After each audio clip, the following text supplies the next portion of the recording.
From the far reaches of space to the darkest places on Earth, join us as we explore the haunted, the cryptid, the creepy, and more. Exposing Reality Radio presents the Spectral WOLFPACK Show, your paranormal nightmare, with your host, Alexander Bobolinsky. What is poppin', WOLFPACK? We are live on the 10th episode of the Spectral WOLFPACK podcast. We've gone 10 episodes deep so far, and we've had some amazing guests and chats on here. And if you've missed any of the past episodes or anything like that, you can always find them on the Spreaker, as well as of the other Exposing Reality Radio host shows on there. So definitely, you know, if you ever have a long drive or anything and just want to listen to something, you can always throw them on. So this has been a pretty good week for us. We're, closing on our new house on the 8th, and shit's going to get lit from there on out because, like I've said before, it's a historic home. The live streams are going to be awesome. I'm just really excited about it, and yeah, things are finally coming together after the chaotic last month. The last couple days in that other house we were in, we had some strange experiences, and I'm putting together a little video about that will probably be out tomorrow. So if you guys want to see or actually just hear about some of the stuff that happened, I did a little spirit box in there too. And yeah, it was pretty weird, some pretty weird stuff. So if you want to see that, be on the lookout tomorrow. So tonight we've got a guest, one of my friends from Instagram. We've been Instagram friends for a while now, and it's going to be Wake Paranormal TV. And it's Keith Campbell. He's based out of Raleigh, North Carolina. And it's hosted by solo paranormal investigator Keith Campbell, which I just said. And Wake TV was created in 2015 with the sole purpose of documenting the existence of the unknown. Their mission is to produce high-quality paranormal videos while staying skeptical along the way. Wake Paranormal TV is dedicated to providing its fans with quality paranormal videos, vlogs, and future live streams. And Keith, what is up, man? What is up, Alex? How you doing, man? Good. I'm sorry I slaughtered like half of that by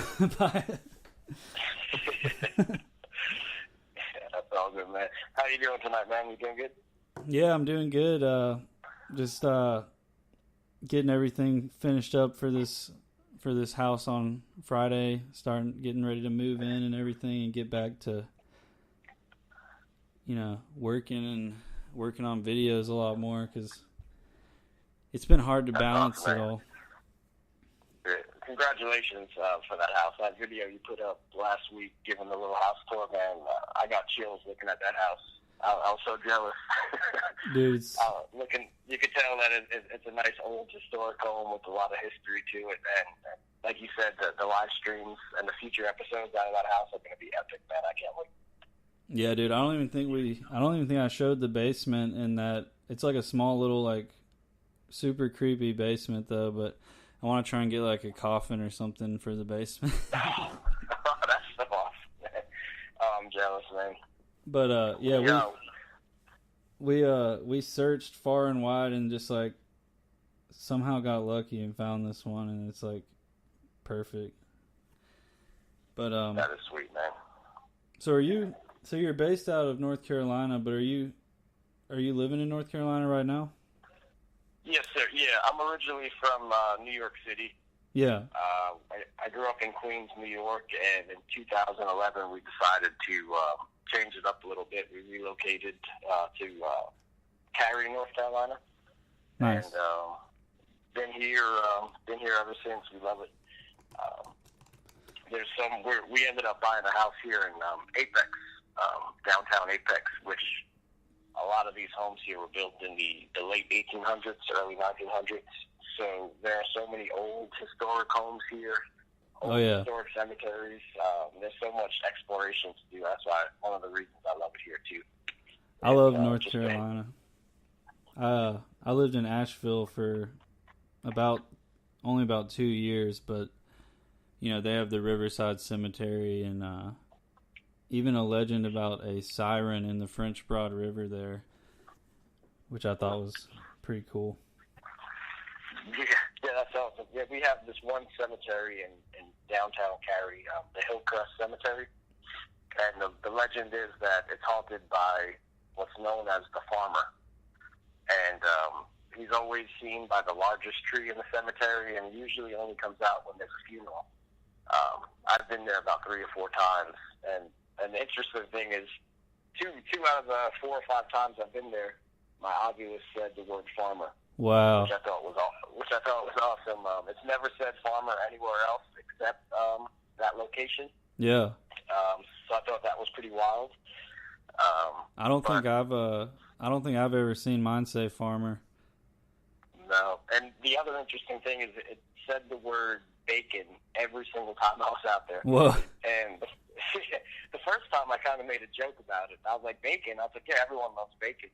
And the second time I went there, it said it again. So I started looking at the tombstones to see if maybe the last name was Bacon anywhere, but there were no names Bacon anywhere. I have no idea what the reference is, or if it's just random. But I mean, I legit every single time I went out there, it said the word bacon. So maybe the farmer likes bacon. I don't really know, but I thought that was pretty interesting. Maybe he raised pigs. Yeah, maybe, I don't know. But it's a beautiful cemetery. It's completely surrounded by homes. So it's off this little dead-end street, so it's real quiet. There's no traffic. So it's a good place to try to capture EVPs as well. I have yet to capture any EVPs there. Just had some activity on the Ovilus. I don't think I've had any activity on my spirit box. So I just recently had to pick up a new one. My old PSP7 ended up breaking. Oh. I don't know if it's broken or if it's haunted, but it works when it wants to. So that interesting. Maybe there's a spirit stuck inside of it, but it usually works at home. As soon as I put it in the car with some fresh batteries and I head out to a location, that's when it doesn't want to work. So I ended up just ordering a new one, and I was thinking about doing like a giveaway for my somewhat working spirit box. Yeah, that's interesting because I definitely think that like equipment can become essentially haunted. I guess you'd say. I mean, because like my 587, you know, after all this 7 stuff we were getting, like I still get 7 like at almost every session on it, and like it's just like is he attached to that radio now or or me or? Right. Yeah, I remember watching a few of your videos after that investigation, and the word 7 or the number 7 coming through multiple times. Yeah. I definitely think stuff gets attached to equipment. Also gets attached to you as well. You know. Definitely. How was that investigation? I'm dying to go to that place. That's why. That's the Revenant Acres. Yeah, Revenant Acres. It was. I've seen a few videos. I saw the infamous footage of the guy that was possessed. Yeah, and if you listen to him. Oh, sorry. What'd you say? I said the place looks terrifying. Oh, definitely. Yeah. And if you listen to that guy talking when he's possessed, he says, 7, I am 7. And so a bunch of people have been, like, I've gotten a bunch of messages from other people who get 7 and things like that. But that that location's one of my favorites that I've been, even though it's pretty small and everything. I've always enjoyed investigating the darker locations, but you know, I do have to find a balance. Like lately, I've been taking a break from studying demonology and anything like that, and doing more like Bigfoot stuff and just more positive stuff. But I go back and forth.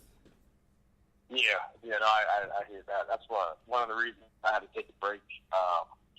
In October, I had an unwanted attachment that was affecting my personal life. It was affecting my dreams. It was affecting my work. I actually took like it was either 6 or 7 months I took off. I just had to completely stop everything paranormal due to it. And finally got back on the wagon. I think I started about in April. I started up again. March or April, I think I started back up investigating. And I'm taking it a lot more seriously now as far as using sage and cleansing myself. And, I always kind of just brushed that off. Yeah. Like it wasn't important. And it ended up affecting me. And then I realized that it is definitely serious and not to take lightly. Definitely. So now I protect myself a lot more than I did in the past. So far, so good, knock on wood. Yeah, I mean, that's definitely something every investigator needs to take into consideration is, protecting yourself and right. just covering the bases. I mean, I would rather be safe than sorry. I mean, but I've had, times where I get lazy on the protection, and then I might end up being extremely drained and needing to go get a Reiki session or something like that to kind of help me get back right. to feeling okay again. I mean, it definitely affects me to the point where it starts getting physical. I'm drained and, feeling all kinds of weird emotions and things like that. And I do think it is related to the investigations that I'll be doing. Right. But you ever experienced like really vivid dreams like after an investigation? Oh yeah, we yeah. That happens almost every single time. I'll finish an investigation, and it'll be like for 2 weeks, sometimes 3 weeks straight of just these vivid. I'll wake up terrified. Yeah. And I'm a grown man, and I'm waking up like Jesus. I'm like, what just happened? It makes you question it sometimes, whether it's a smart idea to be doing some of the stuff I do. But it's addictive too. That's the other problem is, you experience something that you can't explain, and then you want to experience it again. So it's highly addictive. That's another warning I'll give to anyone that's thinking about starting like their own paranormal investigation team or anything. That it really it's very is addictive. It's addictive, and you got to be careful if whatever's pulling you back is. It's easy to become dark. Obsessed. Right. Yeah. Speaking of that, I'm actually so back on Friday the 13th in April, I got to spend the night over in St. Albans Sanatorium in Radford, Virginia, and when I signed up for it, it was one of those like public events. Mm-hmm. But you had the option to pay extra money, and you would spend the entire night there. So when I reached out to the person that was giving the event, he said that only 13 people were spending the night. I said, well, that's awesome. I said, what I'll do is I'll just kind of walk around with the tour. I'll wait for everybody to leave, and then I have the place almost to myself where we can split up into smaller groups. For sure. There was probably over 50 people that stayed the night there. Oh. And, yeah, so it was like, it started out great. Like, the energy was, you could feel the energy in this place. We were experiencing some crazy activity. I was fortunate enough to split up into a really small group. I met these two guys from Pennsylvania, Brett and Don. They're probably listening right now, so shout out to them.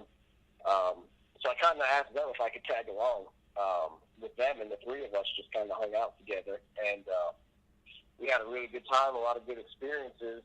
But by the time it was midnight, when they were kicking everybody out, the place was completely drained. The spirits just, there was way too much people. There was too much noise. So you couldn't do any EVP work because of the contamination. Definitely. So, yeah, by the time it was midnight, everyone was kind of burnt out. The extra money that we paid was a complete waste of money. They locked us in a room for almost an hour. They wanted us to get used to it. I just think they were trying to kill time. Like, the three of us were literally sitting in this room like, what's going on?